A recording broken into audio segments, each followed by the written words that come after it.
پچھلا درس جو ہمارا نیت سے متعلق تھا اس میں کچھ باتیں تنگی وقت کی بنا پر نیت کے حوالے سے رہ گئی تھیں، اور یہ ایک امکان اس بات کا تھا کہ ایسا نہ ہو کہ اس میں بہت سی ریاکاری کے سلسلے میں جو باتیں آئی تھیں کہ آپ لوگ جو ہیں وہ پریشان ہو جائیں، وسوسوں کا شکار ہو جائیں، اپنے ہر عمل کو ریاکاری جو ہے وہ سمجھنے لگیں خدا نخواستہ، تو وسوسوں کا شکار نہ ہو جائیں، تو اس وجہ سے اس کی کچھ کلیریفیکیشنز دینی ضروری۔ دیکھیے، ایک ہوتا ہے ریاکاری اور ایک ہوتا ہے وسوسہ ریاکاری، ان دونوں میں فرق ہے۔ آپ وسوسہ ریا آپ کے اندر ہو سکتا ہے بہت سے پیدا ہوں، لیکن خود ریاکاری وہ اپنے اندر سمجھنا پڑے گی، اور بہت ساری جگہیں جو آپ کے سامنے پچھلی مرتبہ پیش بھی کی گئی جس میں ریاکاری کرنا جائز بھی ہوتا ہے، بہت سی چیزوں میں ریاکاری جائز، مثلا جیسے لوگوں کو دین کی طرف راغب کرنے کے لیے راوی آتا ہے ہمارے چھٹے امام کے پاس، امام جعفر صادق علیہ الصلوۃ والسلام،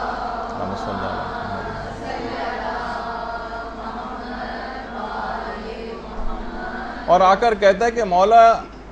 ایسے شخص کے متعلق کیا آپ ارشاد فرماتے ہیں، کیا حکم ہے جو نمازوں کو لوگوں کے درمیان اس نیت سے کہ لوگ اسے نماز پڑھتا دیکھیں تاکہ دین کی طرف مائل ہو جائیں اور اس دین کے طرفدار ہو جائیں، اس نیت سے وہ لوگوں کے درمیان نماز پڑھ رہا ہے۔ امام نے فرمایا اسے ریاکاری میں شمار نہیں کیا جائے گا۔ باقاعدہ وسائل الشیعہ کی جلد نمبر 1 کے اندر یہ حدیث موجود، یعنی ترغیب وغیرہ کے لیے۔ اچھا، ریاکاری کی جتنی بھی علامتیں اس سلسلے میں ہمارے مدرسے کا کتابچہ پہلے سے آ چکا ہے جس میں کافی تفصیل ہے، آئینے کے نام سے۔ اس کتاب کا سب سے بڑا نقصان یہ ہے کہ یہ کسی کو گفٹ میں نہیں دی جا سکتی۔ آئینہ وہ سوچتا ہے کہ اچھا یہ مجھ میں شاید یہ اخلاقی برائیاں جو ہے یہ محسوس کر رہے ہیں، اس وجہ سے مجھے تحفے میں دے رہے ہیں۔ تو بہرحال اس میں ریاکار کی بہت ساری علامتیں بتائی گئیں۔ تو ریاکاری کی جب بھی آپ علامتیں پڑھیں، بلکہ ہر اخلاقی برائی کی، اس میں سب سے بڑا نقصان یہ ہوتا ہے کہ آدمی وہ تمام علامتیں دوسروں میں تلاش کرنا شروع کر دیتا ہے، جبکہ وہ اپنے اندر تلاش کرنی ہے، دوسروں میں نہیں تلاش کرنی۔ مثلا ہو سکتا ہے کوئی آدمی اپنے بہت اچھے لباس پہننے کا عادی ہو، کوئی خاتون بہت اچھا لباس پہن رہی ہو اور آپ کہیں اچھا بڑی متکبرانہ انداز میں اس نے لباس پہنا ہوا تھا، جبکہ اس کی نیت یہ نہیں تھی۔ تو یہ علامتیں ساری اپنے اندر تلاش کرنی۔ لیکن وہ 4 علامتیں جو بہت مشہور ہیں، جو احادیث میں بھی آئی ہیں، کیا ریاکار اگر اکیلا ہوگا تو اکیلے میں ہمیشہ عمل میں سستی کرے گا، جب کوئی نہیں ہے تو بہت جلدی نماز پڑھ کے مثلا ختم کر دے گا، لوگوں کے سامنے ہوگا تو ہاں بڑی ٹھہر کر آہستہ روی کے ساتھ اور بہت اچھی قرات کے ساتھ جو ہے وہ نماز پڑھے گا۔ اسی طرح سے عمل میں جب اس کے تعریف کی جائے گی ریاکار کی، تو اس کے عمل میں ہمیشہ تیزی آ جائے گی، تعریف کرتے جائیں وہ عمل کو اچھے سے اچھا بناتا چلا جائے گا۔ اور ادھر آپ نے تعریف بند کی اس کے عمل میں کمی واقع ہونے لگے گی، اسے ڈپریشن ہونے لگے گا، وہ سوچے گا کہ میری کوئی محنتیں ہیں یا میری جو بھی عبادتیں ہیں اس کا کوئی لوگوں میں کوئی پذیرائی نہیں ہے، تو اس میں ایک پسماردگی پیدا ہوگی، ریاکار کی علامتوں میں سے ایک۔ اور اگر کبھی اس کی مذمت کر دی جائے تو کیا ہوگا، اس کا عمل بھی کم ہو جائے گا۔ ذرا سا آپ خاندان میں کوئی امر بالمعروف اور نہی عن المنکر کرنے جاتی ہیں اور ذرا سی آپ کی مذمت ہو جائے تو آپ فوراً دل شکستہ ہو جاتی ہیں، اپنے اس کام کو بند کر دیتی ہیں۔ یہ ریاکار کی علامتوں میں سے جب اس کی مذمت کی جائے گی تو اس کا عمل بھی کم ہو جائے گا، اور ہر بات میں فقط اپنی تعریف سننے کو ہی پسند کرتا۔ تو اپنے اندر انسان واقعی ان تمام چیزوں کو تلاش کرے اور اپنے بہت دقت نظری کے ساتھ اپنے اندر ان علامتوں کو پہچانے کہ کہیں مجھ میں ریاکاری کا یہ مرض پایا تو نہیں جاتا ہے، تو وہ خود بخود ان علامتوں کو جو آئینے کے اندر بھی دی ہوئی ہیں وہ خود محسوس کر لے گا کہ نہیں، یہ اصلی والی علامت ہے میرے اندر ریاکاری کی، یہ جو خیال میرے اندر پیدا ہوا یہ کہ یہ کوئی یہ وسوسہ ہے، یہ اس کو خود ہی اندازہ ہو جائے گا، بس ذرا دقت نظری کرنا پڑے گی۔ قیامت میں روایات میں ہے کہ 4 ناموں سے پکارا جائے گا ریاکار کو، اے کافر، اے خائن، اے فاسق، اے غادر۔ اے تباہ کار، غادر تباہ کار، آج تیرے سارے اعمال ہبط ہو گئے ہیں اور تیرے تمام اعمال کا ثواب باطل ہو گیا، اور آج تیری رہائی اور نجات کا کوئی سامان نہیں۔ اپنے کیے گئے تمام اعمال کا اجر ان سے طلب کرو جس کو دکھانے کے لیے تم نے وہ اعمال انجام دیے تھے۔ باقاعدہ قیامت کے دن اس کو اس انداز سے پکارا جائے گا۔ سباب الاعمال میں بھی ہے یہ روایت، معانی الاخبار میں بھی ہے، اعمالی شیخ طوسی کے اندر بھی یہ روایت موجود ہے۔ اصل میں مسئلہ یہ کہ جو ریاکار حضرات ہیں نا، وہ اپنے عمل سے خدا کو دھوکہ دے رہے ہوتے ہیں، جسے کوئی دھوکہ دے نہیں سکتا۔ جبکہ یہ جو دنیا ہے، دیکھیے ریاکاری اور دکھاوے سے مل جاتی، مگر آخرت وہ تو پروردگار عالم کے پاس ہے نا، وہ فقط اخلاص عمل سے آپ کو حاصل ہوگی، اخلاص نیت سے حاصل ہوگی، کیونکہ پروردگار عالم کو کبھی کوئی دھوکہ نہیں دے سکتا۔ دیکھیے اسی نیت کی اس گڑبڑ کی وجہ سے ہی روایات میں بھی یہ بات آئی ہے کہ کافر ہمیشہ دوزخ میں رہیں گے، حالانکہ دنیا میں 60-70 سال کی زندگی کافر نے گزاری، وہ ہمیشہ ہمیشہ کی جہنم میں کیوں آگ میں جلایا جا رہا ہے؟ وہ اسی نیت کی وجہ سے۔ اور مومن جو جنت میں رہے گا ہمیشہ ہمیشہ، وہ اسی نیت کی وجہ سے۔ ہمارے چھٹے امام، امام جعفر صادق علیہ الصلوۃ والسلام، اللہم صل علی محمد و علی محمد،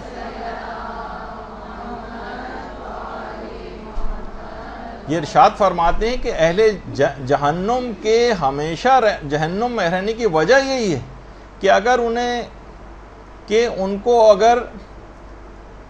دنیا میں پروردگار ہمیشہ رہنے دیتا تو وہ ہمیشہ، ان کی نیت یہ تھی کہ وہ ہمیشہ نافرمانی پروردگار کرتے رہتے، ہمیشہ اپنے کفر کے اوپر باقی رہتے۔ اور اہل جنت کے ہمیشہ جنت میں رہنے کی وجہ یہ ہے کہ ان کی نیت ہمیشہ اطاعت الہی انجام دینے کی تھی۔ پروردگار اگر ہمیشہ ہمیشہ بھی انہیں اس دنیا میں رکھتا تب بھی وہ ساری زندگی اطاعت الہی کی نیت کرتے، تو اپنی اس نیت کی وجہ سے جہنم میں جانے والوں کا جو گروہ ہے کافروں کا، وہ ہمیشہ جہنم میں رہے گا، اور جنت جانے والے افراد کا جو گروہ ہے وہ ہمیشہ جنت میں رہے گا، اسی نیت کی وجہ سے۔ یہ کوئی معمولی چیز نہیں ہے، اس کو بہت سمجھنا چاہیے نیتوں کے مسئلے کو، کیونکہ اعمال کا دار و مدار بھی نیتوں کے اوپر ہے، اور آخرت میں ہمیشہ ہمیشہ کی زندگی بھی اسی نیت ہی کی وجہ سے ملنے والی۔ اچھا، کچھ اعمال ایسے ہیں کہ جو ریاکاری نہیں ہیں، لیکن ہمیں یہ گمان ہوتا ہے کہ شاید یہ ریاکاری۔ مثلا ہم نے تو کوئی عمل انجام دیا تھا پروردگار عالم کی رضا حاصل کرنے کے لیے، خوشنودی پروردگار میں ہم نے عبادت انجام دی، راتوں کو مثلا ہم اٹھ کے نماز شب پڑھ رہے ہیں خوشنودی پروردگار کے لیے، لیکن ہمارا وہ عمل ہماری کسی ایفرٹ کی وجہ سے نہیں، بلکہ وہ خود بخود لوگوں کی نگاہ میں آ گیا اور لوگوں نے اس پر تعریف کرنا شروع کر دی۔ ہم نے خود سے اسباب اختیار نہیں کیے کہ لوگ ہماری تعریف کریں، لیکن ہماری وہ عبادت، ہمارا وہ نیک کام، ہماری وہ سخاوت، ہمارا کوئی بھی اس طرح کی کوئی بھی نیک کام کہ جو ہم نے لوگوں کو دکھانے کے لیے نہیں کیا تھا، پروردگار کو خوش کرنے کے لیے کیا تھا، لیکن کچھ وجوہات کی بنا پر، اور پروردگار کی طرف سے بھی ہوتا ہے کہ وہ جو چھپا کر کرتا ہے اسے پروردگار لوگوں کے سامنے ظاہر کرتا ہے، لوگوں کے سامنے وہ عمل آ گیا اور ہماری تعریف شروع ہو گئی۔ بہت سے لوگ اس وجہ سے بھی عمل سے رک جاتے ہیں کہ بھائی اس پہ تو ہماری تعریف ہو رہی ہے، کہیں ریاکاری نہ ہو جائے، اور ریاکاری کی وجہ سے ہمارے عمل باطل نہ ہو جائیں، تو عمل سے ہی رک جاتے ہیں۔ یہ ریاکاری نہیں ہے۔ اگر آپ کی تعریف ہو اور آپ کو خوشی بھی محسوس ہو، بلکہ رسول اسلام، پیغمبر اسلام، ختمی مرتبہ صلی اللہ علیہ وآلہ وسلم صلی اللہ علیہ وسلم،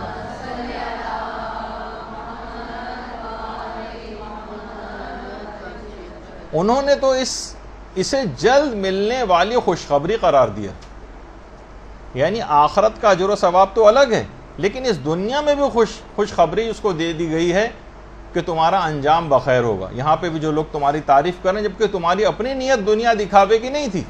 لیکن آپ کے کسی عمل کو لوگوں کے سامنے پروردگار نے آشکار کر دیا، لوگوں نے تعریف کرنا شروع کر دی، اب آپ کو اس تعریف سے خوشی محسوس ہو رہی۔ البتہ جو بہت عرفا ہوتے ہیں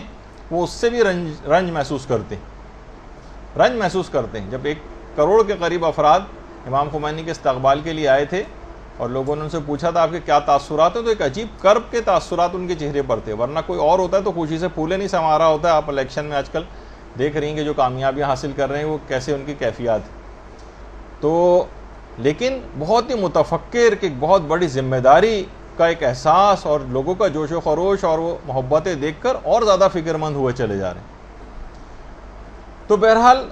اسے رسول اسلام نے جلد ملنے والی خوشخبری قرار دیا، یعنی آپ نے خود سے کوئی ایفرٹ نہیں کی، لیکن وہ عمل لوگوں کے سامنے آ گیا اور لوگوں نے تعریف کرنا شروع کر دی۔ البتہ بہت جو بڑے مقامات پہ ہوتے ہیں اس سے بھی تکلیف محسوس کرتے ہیں۔ دوسری چیز اور کہ جو کہ ریاکاری لگتی ہے لیکن ریاکاری نہیں ہے، ایسا نہ ہو کہ آپ وسوسوں کا شکار ہو جائیں، وہ یہ ہے کہ پروردگار کے جو عبادت گزار بندے ہیں انہیں دیکھ کر ہم اپنی عبادت میں بھی چستی پیدا کرنے کی کوشش کریں۔ اب بعض اوقات ہوتا ہے نا کہ ہمارا عمل کم لگ رہا ہوتا ہے ہمیں، لیکن ہم اپنے سے زیادہ بہتر عبادت کرنے والے کو، زیادہ نیک کام کرنے والے کو دیکھ کر ہم بھی اس کی دیکھا دیکھی وہ نیک کام کرنے لگتے ہیں۔ تو یہ نہ سمجھیں کہ ارے یہ تو ریاکاری ہو رہی ہے تو کہ میں اس کے ساتھ مقابلے بازی کر رہی ہوں اور میرا بھی مقام ایسا ہو جائے۔ یقیناً لوگوں کو دکھانے کے لیے تو یہ والی نیت نہیں ہونی چاہیے، لیکن اگر عبادت گزار بندوں کو دیکھ کر آپ اپنی عبادت میں بھی چستی پیدا کرنے کی اور ایکٹیو ہونے کی کوشش کریں اور زیادہ اپنی عبادت کو بہتر بنائیں، تو بظاہر یہ عمل ریاکاری لگ رہا ہوتا ہے لیکن یہ ریاکاری نہیں، تاکہ یہ بھی کسی وسوسے کا شکار نہ ہو۔ تیسری چیز ہے اور وہ ہے بدنامی کے خوف سے گناہوں کو چھپانا۔ دیکھا جائے تو یہ ہم لوگوں سے تو چھپا رہے ہیں نا، یہ واجب ہے کہ اپنے گناہوں کو لوگوں سے چھپایا جائے، اور اس کی تشہیر کرنا اپنے گناہوں کی یہ بدکاریوں اور گناہوں کو مزید بڑھاتا ہے۔ بہت سارے ڈرامے آج کل اس موضوع پر ہو رہے ہیں، بہت سارے ٹاک شوز آ رہے ہیں ان موضوعات پر جن میں جرائم کی تشہیر کی جا رہی۔ میں ان پروگرامز کا نام نہیں لوں گا، آپ مجھ سے زیادہ واقف ہیں جو ٹی وی پر آتے ہیں، کہ جس میں مختلف جرائم کو پکچرائز کر کے دکھایا جاتا ہے۔ مسلسل تقریباً ہر چینل اس قسم کے پروگرام چلا رہا ہے۔ آپ اب خود بتائیے کہ جب سے یہ پروگرام بھی چلنا شروع ہوئے ہیں، وہ کہتے ہیں ہم یہ معاشرے کے جو ڈارک اسپیکٹس ہیں ان کو بتا رہے ہیں کہ دیکھیے یہ سب کچھ ہو رہا ہے، اس سے گناہ معاشرے کے اندر یا جرائم معاشرے میں کم ہو رہے ہیں، بڑھ رہے ہیں۔ وجہ اس کی یہ ہے کہ ان گناہوں کے اظہار سے لوگوں کے دلوں میں اللہ کی عظمت گھٹتی چلی جاتی۔ یہ گناہوں کے اندر ایک خاصیت، جتنی گناہوں کی ترویج ہوگی، تشہیر ہوگی، پروردگار کی عظمت لوگوں کی نگاہوں میں کم ہوگی۔ اور اس قسم کے جتنے بھی پروگرامز آ رہے ہیں ٹی وی پر اور ٹی وی ٹاک شوز میں آ کر بہت سارے اداکار، گلوکار اور کون سے افراد جو اس میں بیٹھے ہوتے ہیں، آ کر وہ اپنے گناہوں کو، اپنے معاشقوں کو فخریہ طور پر آ کر بتا رہے ہوتے ہیں اور کہتے ہیں میں کوئی منافق نہیں ہوں، دیکھیے جو صاف بات ہے میں بتا رہا ہوں، میں کوئی منافق نہیں ہوں، دیکھیے میں نماز نہیں پڑھتا، صاف بات ہے، لیکن میں مثلا مخلوق خدا کی فلاں خدمت کرتا ہوں۔ اور یہ کہ جب میں چھوٹا ہوا کرتا تھا اور جوان ہوتے تھے تو ہم لوگ جس طرح سے فلمیں دیکھنے جاتے تو ہمارے ابا خوب ہماری پٹائی وغیرہ لگایا کرتے تھے، اور اس طرح سے اپنے وہ تمام چیزیں وہ اچھائی بنا کر پیش کی جاتی ہیں جیسے وہ بڑا قابل فخر بات تھی۔ تو گناہوں کی تشہیر اس طرح سے کرنا اور یہ سوچ کر کرنا کہ یہ تو جناب ہم نے بہت ہی بڑا اچھا کوئی کام کر رہے ہیں، اپنے ہم کوئی بھی چیز لوگوں سے چھپا نہیں رہے، ہمارے اندر کوئی منافقت نہیں، یہ تلبیس ابلیس ہے، یہ ایک چھپا ہوا اس کا ایک ہتھیار ہے جس سے وہ لوگوں کو نشانہ بناتا ہے۔ تو بہرحال یہ تمام چیزیں ایسی ہیں کہ آپ اس کو خیال رکھیں اس بات کا کہ اس قسم کے ٹاک شوز کا مقصد ہی یہ ہوتا ہے۔ اور پیغمبر اسلام نے تو یہ بات بہت واضح طور پر ارشاد فرمائی ہے کہ میری امت کے تمام لوگوں کو معاف کر دیا جائے گا، مگر جو کھلم کھلا اور علانیہ گناہ کرنے والے ہیں ان کو معاف نہیں کیا جائے گا۔ بے پردگی علانیہ گناہ، کھلم کھلا گناہ، مکس گیدرنگ وغیرہ یہ کھلم کھلا گناہ ہے جس کے اندر حرام چیزیں ہوتی ہیں۔ داڑھی مونڈنا یہ کھلم کھلا اپنے گناہ کو ظاہر کرنا، یا کتنے ایسے ڈرامے وغیرہ آج کل آ رہے ہیں فسق و فجور، کتنے نئے نئے چینلز کھلتے جا رہے ہیں جو فحاشی اور عریانی پر مشتمل ڈراموں کو جو ہے مستقل پیش کر رہے ہیں، جس کے اندر یہ خاص طور پر آج کل یہ ٹرکش ڈرامے وغیرہ آنے شروع ہوئے ہیں۔ ان ڈراموں کے اندر آپ ہمیشہ دیکھیں گے کہ ان میں فوکس اس بات کو کیا جاتا ہے کہ جو پروردگار عالم نے جو رشتے لوگوں کے درمیان قائم کیے ہیں ان میں ہمیشہ لڑائی جھگڑا اور فساد رہے گا، اور کوئی تیسرا جو نامحرم ہے وہ بہت زیادہ مخلص، بہت زیادہ خیال کرنے والا، وہ اس کے اندر پیش کیا جاتا ہے۔ تو شوہر و بیویوں میں آپس میں جدائی ڈالنا اس کا مقصد ہوتا ہے۔ آپ دیکھیں کبھی بھی اولاد کے والدین کے ساتھ اچھے تعلقات ان ڈراموں میں نہیں دکھائے جاتے، وہ ہمیشہ لڑتے رہیں گے، اپنے والدین کو برا بھلا کہتے رہیں گے، اور جو حرام رشتے ہیں ان کے اندر بہت زیادہ الفت و محبت کے رشتے جو وہ دکھائیں گے. یہ خاص طور پر بڑی اس کے ساتھ چابک دستی کے ساتھ اس موضوع پر کام ہو رہا ہے. یہ جو آپ گھنٹوں بیٹھ کر یہ ڈرامے بڑے شوق سے دیکھتی ہیں، اس کے اندر یہ تمام چیزیں ہیں. اس کو ریئلائز کرنا چاہیے کہ یہ خاص مقصد ہے ان تمام چیزوں کے پیچھے. تو بہرحال کہ اپنے گناہوں کو بدنامی کے خوف سے چھپانا یہ ایک بہت اہم چیز ہے. چاہے وہ بظاہر یہ لگے گا کہ یہ تو ریاکاری ٹائپ کی ایک چیز ہے، لوگوں کو دکھانے کا خیال آ رہا ہے، ہم کیوں ایسا کریں اور لوگوں کا خیال دل میں لائیں اور بتا دیں لوگوں کو، کبھی موقع پیش آئے. نہیں، تو ایسا نہیں ہے، یہ ان چیزوں کے اندر چیز شمار نہیں ہوتی. یا ایسے مواقع کہ یہ بھی ریاکاری میں نہیں آتے جس میں شعائر اسلامی کا اظہار ہوتا ہے، ان میں ریاکاری نہیں. مثلا ہم جا رہے ہیں مسجد میں نماز پڑھنے کے لیے، اب لوگوں کے سامنے جا رہے ہیں، لوگ ہمیں دیکھ رہے ہیں کہ ہم عبادت کرنے کے لیے جا رہے ہیں، ایک طرح سے اظہار تو ہو رہا ہے نا اس کا. نہیں، یہ شاعر اسلامی کا جہاں پر اظہار ہو وہاں پر کوئی ریاکاری نہیں. اسی طریقے سے نماز جماعت چاہے کسی بھی جگہ پہ وہ قائم کی جا رہی، دیکھا جائے لوگوں کے سامنے قائم کی جاتی ہے، لوگ اس کو دیکھتے ہیں، اس کا ایک مقام ہونے لگتا ہے نمازی کا جو بھی نماز جماعت کے ساتھ پڑھ رہا ہوتا ہے. لیکن شیطان کوئی وسوسہ کتنا ہی کیوں نہ ڈالے، اس کو خیال میں نہیں لانا چاہیے. اسی طریقے سے حج شاعر اسلامی کا ایک خاص اظہار ہے. کتنی بڑی تعداد میں لوگ جاتے ہیں، پوری دنیا میں شہرہ ہو جاتا ہے کہ شخص حج کرنے جا رہا ہے، یہ نیکوکار ہے، یہ نیک بن کے وہاں سے واپس آ رہا ہے. لیکن پھر بھی اس خیال کا ہم دماغ میں نہیں لے کر آئیں گے دنیا دکھاوے کا، اور ہم اس شاعر اسلامی کا اظہار کریں گے حج پر جا کر. البتہ نیت درست رہنی چاہیے اور دنیا دکھاوا اس کے اندر نہیں آنا چاہیے. اسی طریقے سے بہت سارے لوگوں کے لباسوں کا مسئلہ ہوتا ہے اور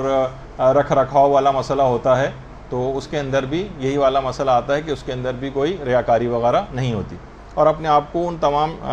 علامات پہ بھی پورا اتر کے دیکھ لینا چاہیے. علماء ایک بات اور اس سلسلے میں کہتے ہیں کہ جو اس کا علاج ہے ریاکاری کا، تو کہ دیکھیے توحید کی معرفت جس قدر آپ کی بڑھتی چلی جائے گی نا، یہ خود بخود ریاکاری وغیرہ آپ کے دل و دماغ سے نکلتی چلی جائے گی. کیونکہ توحید بڑھنے سے کیا ہوتا ہے، آپ کو ہر وقت اس بات کا احساس ہوتا ہے کہ اللہ میرے دل میں چھپے ہوئے تمام خیالات سے واقف. جتنا اس کا خیال بڑھتا جائے، توحید جتنی بہتر آپ کی ہوگی، اتنا ہی والا خیال دل میں زیادہ جاگزیر ہو جائے گا کہ اللہ ہمارے تمام خیالات سے باخبر ہے. تو ہم دنیا دکھاوے کا کوئی خیال دماغ میں اگر لائیں گے بھی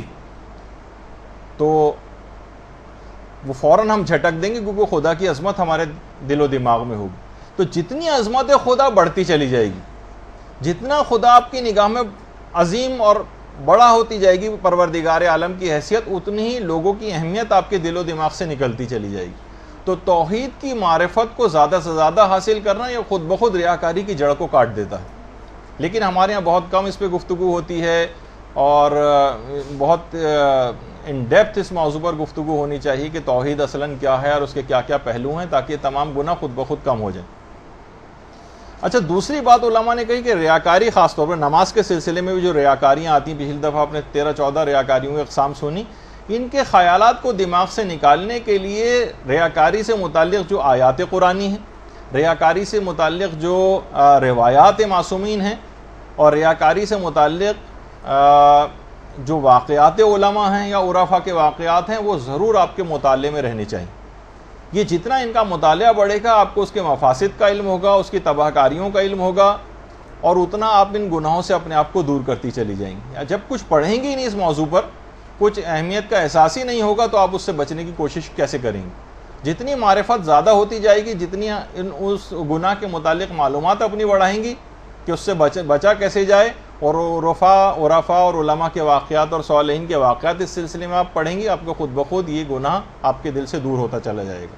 اور وہ ان اعمال کو بھی انجام دیں جن سے شیاطین دور ہوتے ہیں، جیسے ذکر الہی ہے یا مثلاً تسبیحات ہیں، ان کا زیادہ سے زیادہ ورد کرنا. یہ خود چاہے آپ کو کوئی تسبیح گروپ میں سے قرار دے، چاہے کوئی بھی، آپ کو آج کل ان چیزوں کی بہت مذمت بھی ہونے لگی ہے، آپ پرواہ نہ کریں ان کی. آپ ہمیشہ ذکر خدا میں آپ کی زبان اپنی مصروف رکھیں، تسبیحات میں مصروف رکھیں، تلاوت قرآن میں مصروف رکھیں. اذان کا طریقہ آپ کو پچھلی مرتبہ بتایا گیا، سورہ معوذتین خاص طور پر پڑھتی رہیں، تو یہ ریاکاری کا مرض اندر سے آہستہ آہستہ بالکل ختم ہو جائے گا. لیکن اس کے لیے ایفرٹ تھوڑی سی کرنا پڑتی ہے، کچھ کام کرنا پڑتا ہے. اور ایک اور بات علماء نے کہی کہ اپنے اعمال کو چھپا کر کرنے کی عادت بھی ڈالیں. خود تو آپ کو چاہیے کہ اپنے عمل کو چھپائیں، یہ ایک الگ حکم، لیکن آپ کی ایک دوسری ذمہ داری بھی وہ یہ ہے کہ دیگر نیک افراد جو نیک اعمال انجام دے رہے ہیں ان کو آپ کو چاہیے، اگر آپ کے علم میں ہے تو آپ دوسروں کو ضرور بتائیں. ورنہ کیا ہو رہا ہے کہ وہ تو بیچارہ، اس کی تو ذمہ داری ہے کہ وہ اپنے نیک اعمال کو وہ خاتون جو ہے چھپائیں، وہ مرد چھپائے، اور وہ اپنی ذمہ داری کو پورا کر رہا ہے. لیکن آپ کو کس نے روکا ہے؟ آپ کو چاہیے کہ نیک لوگوں کی نیکیاں لوگوں میں بیان کریں، مشتہر کریں، تاکہ صرف برائیاں لوگوں میں نہ پھیلیں. ہم یہ دیکھتے ہیں کہ برائیاں کرنے والے اور میڈیا اور جتنے بھی فسق و فجور والے ہیں، یہ برے افراد کو زیادہ سے زیادہ معاشرے میں پروجیکٹ کرتے ہیں، ان کے انٹرویوز لیتے ہیں، گھنٹوں بیٹھ کے آپ ان کے انٹرویوز سنتی ہیں. کون؟ برے لوگوں کے، جن کا کیریکٹر خراب ہے، جو فسق و فجور سے بھرپور زندگی گزار رہے ہیں. آپ گھنٹوں بیٹھ کے ان کے جو ہے انٹرویوز وغیرہ سن رہی ہیں. اور کوئی نیک، متقی، پرہیزگار، کوئی قومی خدمت کرنے والے، کوئی بڑے کارنامے انجام دینے والے، کبھی ان کے انٹرویوز بیٹھ کے کوئی سنتا ہے؟ فوراً چینل تبدیل کر دیں گے کہ ان کا ایک فضول انٹرویو کون سنے. تو نیک افراد کی نیکیاں لوگوں میں بیان کرنی چاہیے. مثلا یہ ابھی فرانس کی خاتون 92 ایئرس کی ان کی ایج ہے، اور انہوں نے حال ہی میں اسلام قبول کیا 92 سال کی عمر میں. اللہم صلی علی محمد.